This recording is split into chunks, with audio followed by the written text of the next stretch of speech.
Today on Between the Lines, rediscover the true sources of compassion, serenity, and hope with my guest, John O'Donohue.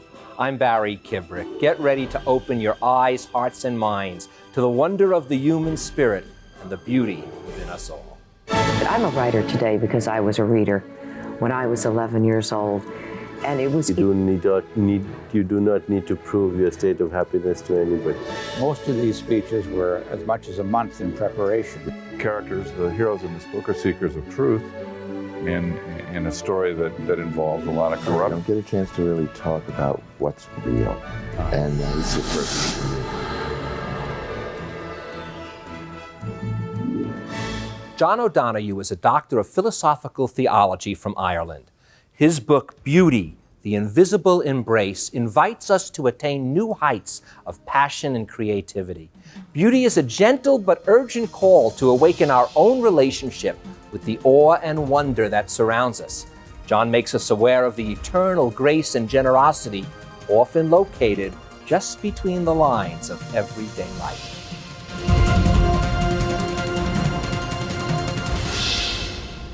John, thank you so very much for joining us. I know we've tried to schedule you earlier and we had problems, and I'm so grateful that you have finally been able to grace our stage. I'm delighted to be here, Barry. Oh, it's my pleasure. And this is the first time I'm going to really get a chance to start the show with almost the title of my own show. My show is Between the Lines, and I couldn't help but when I read this book over and over, the word between came up. Between the web of betweenness, between the world of between. Betweenness needs to be invoked. Betweenness is a very interesting concept that this book is about. All those things that lie between the things we are not so obviously aware of. Absolutely. That's, as a matter of fact, that's the heart of the book. I live in Connemara in the west of Ireland, which is an incredibly beautiful but bleak landscape. I often think that if God had phoned up Samuel Beckett and said, I invite you to invent your own landscape, that he would have invented Connemara. There's these dark mountains that preside over the whole landscape, and some days you get up and the fog has come down and the summit of the mountain has disappeared and the stem of the mountain is there. And you can't see the summit with the eye, even though you know it's there. And I always think that's a wonderful metaphor for the imagination, that there are huge adjacencies and presences around every life that we can't see with the eye, but that we can viscerally and vitally connect with the imagination. And I think that's the whole region, that threshold of betweenness, because there's a threshold that runs through everything, like between light and dark, between masculine and feminine, divine and human, chaos and order. And the magic of the imagination, and that's where beauty emerges from, is the navigation and the excavation of that threshold of betweenness. You know, when I started the show, I was joking before. I said I don't travel much, but when I was younger, I went to Europe and I was on a train and I was with a musician. And I'll never forget, he was a classical pianist. And I said, you know, I have a question. What would make you different than a Vladimir Horowitz or someone like that? You're playing the same music, it's classical music. And he said to me, it's what's between the notes. And you, in fact, have in your book also with music, which you feel so strongly about. And again, it's what's between those notes, those things that je ne sais quoi, that we can't grab a hold of, but yet it is what really moves us. Absolutely. I mean, I think that music is the language. I think it's the dream of silence is music. Well, you say even, in fact, I think if we left nothing in the book, you say, but our music. That's right. I think we've brought a lot of difficult gifts to the world, a lot of destruction, but the most beautiful gift we've brought is the gift of music. And human music, the creation of works like Wagner, Beethoven, Mozart, classical music, it's just absolutely amazing because it's distilled feeling that brings you into another zone altogether. And when you enter that zone, your experience of time is absolutely altered. I have a suspicion myself that the real magic about time is the notion of simultaneity, that in some zone, all time is present together, past time, future time, and present time. And I think it's out of that terrain that music comes. And music can reach you and blow your heart wide open in a way that human encounter, that words, and that lots of other engagements can't. And it's the dream of writing. T.S. Eliot said that poetry, like music, should communicate before it's understood. And I always think that that's what really good language is about. Language that's weighted and has psychic depth is a language that's shadowed by silence. Meister Eckhart, the 13th century mystic, had a lovely phrase. He said that everything that is under the umbra nihili, the shadow of nothingness. And I think that's the magic threshold that music excavates. And it seems to also hit you. I had Ray Manzarek, who was the co-founder of The Doors, a famous rock group in America, and probably familiar with in Ireland as well. And he said that it literally is a vibration that hits you here. And President Reagan passed away, and I was driving in the car and just listening to the music being played at the funeral. And your emotion is swept away with words. Not the words, the music. Absolutely. You even hear the chords of, oh beautiful, or glory, glory, hallelujah, or amazing grace. And it just goes through you, and you feel things that you would not feel with any other expressive Absolutely. form. But I think that there's a friend of mine, Luca Bloom, who's a very well-known Irish songwriter, and he says that he believes that it's physically impossible for the human body to resist a melody. And I think that too. And I think that's the magic of beauty. A woman that I knew and admired immensely was Kathleen Raine, the famous English poet. And in an amazing essay on the beautiful that she wrote in the 1960s, she said the following. And it's just a little quotation, but it's magic. Strangest of all is the ease with which the vision is lost. Consciousness contracts. We forget over and over again until recollection is stirred by some icon of that beauty. Then we remember and wonder why we ever forgot. Beauty. I'd like to clear this up with the audience, because when I was telling everybody I have a book on beauty, the first thing everyone's thinking, oh, it's going to be a makeover show, or it's going to be, exactly. right? No, everyone is thinking physical beauty. That's right. There is, I don't want to say there's nothing about physical beauty, because that too would be a lie. There is an essence of physical beauty that plays throughout here in art. We'll talk about that in other things, in landscape, as the world around us.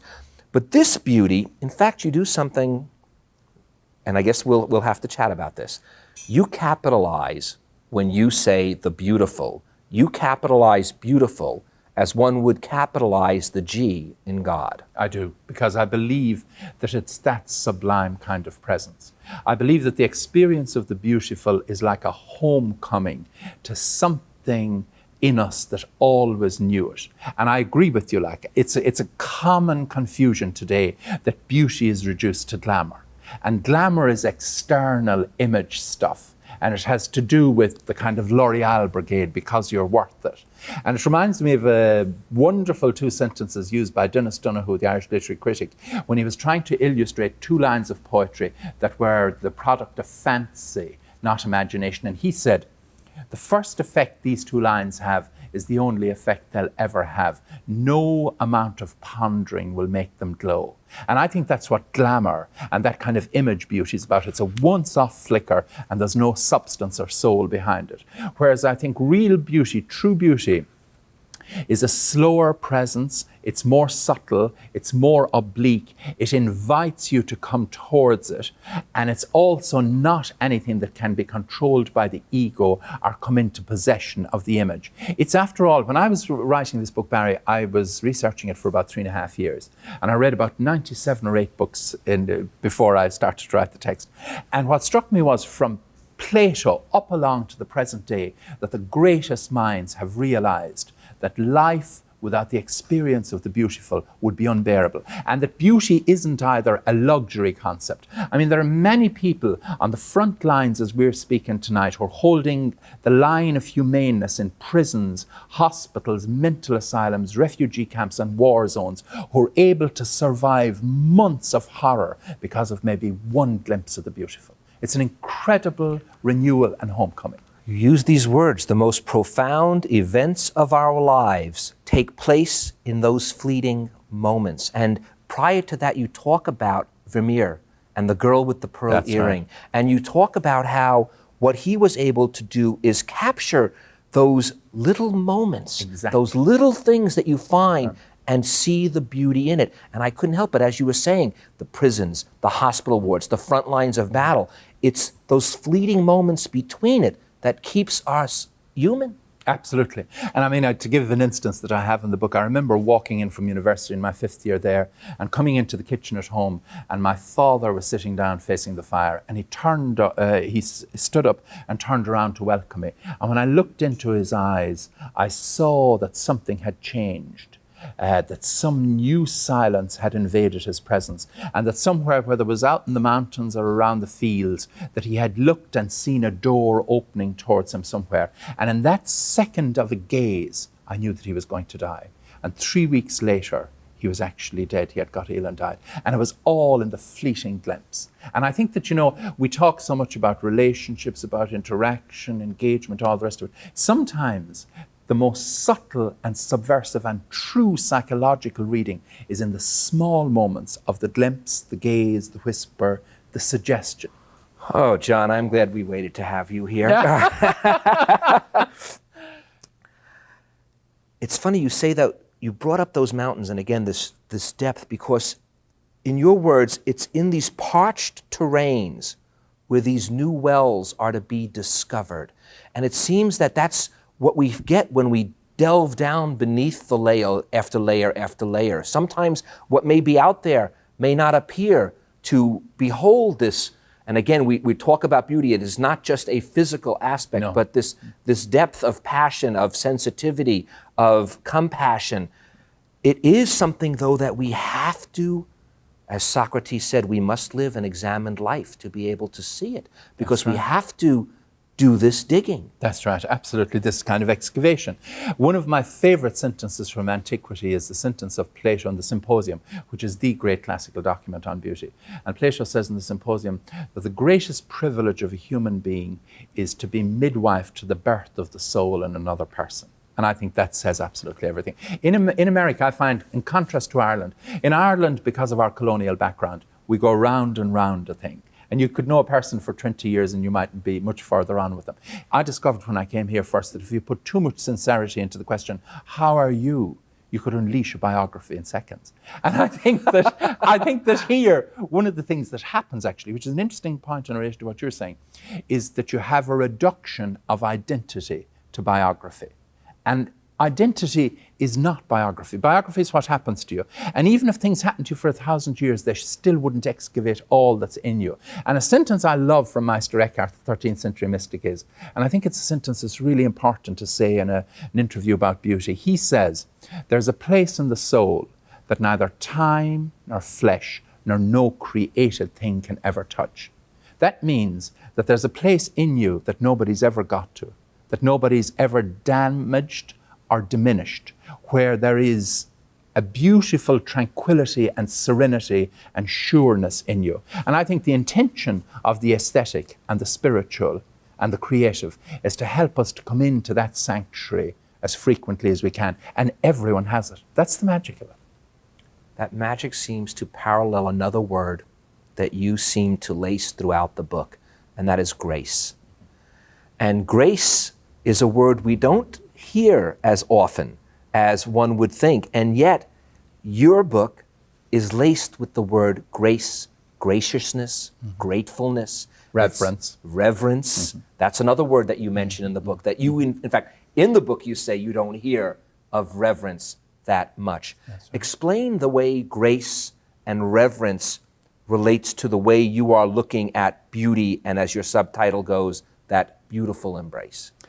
I think that there is a huge arrogance in contemporary culture. I think that there is a kind of belief that we can blunder into and beyond any frontier with no preparation, no permission, and no recognition of what might await us. I think that one of the things that we have lost in modern life is a sense of what I'd call the reverence of approach. Because some of the most secret things are the most sacred things. And if you don't approach with reverence, they will decide not to approach you. And I think reverence is a profound sense of respect, expectation, and preparation. And I think if you have that kind of attitude, that you'll be amazed at what will turn up at the door of your life. There's an American poet that I love, actually. I had the honor of having dinner with his wife and daughter up at friends of mine's, Noel, who's a poet in Oregon, last year, and that was Bill Stafford. And in his book, Crossing Unmarked Snow, Bill said the following 4 sentences around which one could live a very honorable life. And they are, to me, the epitome of what a spirituality of grace would be about. He said, the things you do not have to say make you rich. Saying the things you do not have to say weakens your talk. Hearing the things you do not need to hear dulls your hearing. And the things you know before you hear them, those are you, and this is the reason you're in the world. So grace has that wonderful spontaneity that blesses and dignifies the human word, the human thought, and above all, the human gesture. Well, right before I was going to read those exact words, it's kind of funny because We're in the zone. I had started that the words create the bridges between us. And then you give that little right. poem in the book. It is, right. and again, we're on a show like this, so those words, and once again, the words not spoken. That's right. Are the unsaid, the unsaid. Power, the grace, the hidden density of grace that pervades us through the power of the unsaid. Now, you were a priest That's right. for 19 years, and as I said, we are looking at the word beauty as we would look at the word God. And in it, and you kind of just hinted at something when you said before about the search that this fellow was on. And in the chapter where you finally, and it's at the very end, by the way, where you say God is beauty. It builds up towards it. Yeah, you say these words, that rather than trying to set out in search of God, maybe the secret is to let Him find you. I think that's the magic. And in the chapter preceding it, I have a whole thing on death and the beauty of death, which is exactly about that. And I think that death is an amazing doorway into the eternal. I mean, it always strikes me, people, and one of the great privileges of priesthood, which I miss sorely still, is helping people to die. I think the deathbed isn't so much a deathbed as a birthbed, and I've seen amazing transformations happening there. But it always struck me about death, that death doesn't come at the end of life, but it comes out of the womb with us at the beginning. And it's the secret companion on all our journeys. And Wittgenstein's great line, that death is not an event in your life always strikes me as magical. And I often, the most consoling image I have for myself about it in relation to the divine is that supposing you were to do an interview with the baby in the womb, and say it was a baby that was really sharp and with it, and it said to me, what's going to happen? And you'd say, okay, do you want to know? I'll tell you. In a little while, you're going to be expelled from the womb where you've lived and sheltered. Secondly, you're going to be pushed along a passageway where you'll feel you're being smothered in every moment. Thirdly, you're going to be dropped out into the most garish, searing, transparent light. Fourthly, the cord that connects you to the mother heart will be cut. Fifthly, regardless of how close you ever come to anyone, you will always be on your own. Sixthly, you're going on a journey for which there are no maps. And seventhly, anything can happen to you on the way. The baby would have no choice but to conclude that it was dying, when in actual fact it's being born. And perhaps at the other end, at death, that it's rebirth into a new rhythm where the old separation mechanisms of space and time no longer cut us off. Meister Eckhart was asked, where does the soul of a person go when the person dies? And he said, no place. Because the old Irish Celtic imagination believed that the dead are our nearest neighbours and that they're all around us. And it's that eternal graciousness that secretly sustains our presence in the world, I believe. Amongst beauty and death, there are flaws. And yet, in your book, the beauty oftentimes comes out of that flaw, out of that damaged, wounded. In fact, compassion, we talked about as one of the key graces of beauty, can't exist without that person experiencing the wound. That's right. I believe that, like a sentence I love in the philosophical tradition is Nietzsche's sentence, where he said, one of the greatest days of my life was the day that I rebaptized all my worst qualities as my best qualities. And I think you see that there is something very precious in the flaw that's in a person's life. Now, I've distinguished between flaws. There are some flaws which are totally destructive and cause absolute chaos. But we'll say the normal kind of flaws that are in us are the places that we're not in control. That's the places where there's a bit of all hurt that makes us wounded and vulnerability. And there are the places that we can be got at by the impulse to grow within us. And I'd never trust anybody that I'd find too one-sided or too perfect. I love to see the flaw in a person, because when I can see the old flaw, I immediately know there's vulnerability. And where there isn't vulnerability, there can be no compassion and no dependence on a person. And it's very interesting in terms of writing. You know, when I go writing poems now, trying to write poetry, it's amazing how the flawed places in you are actually the most fecund sources of possibility and transfiguration and transformation. And that's what the imagination loves.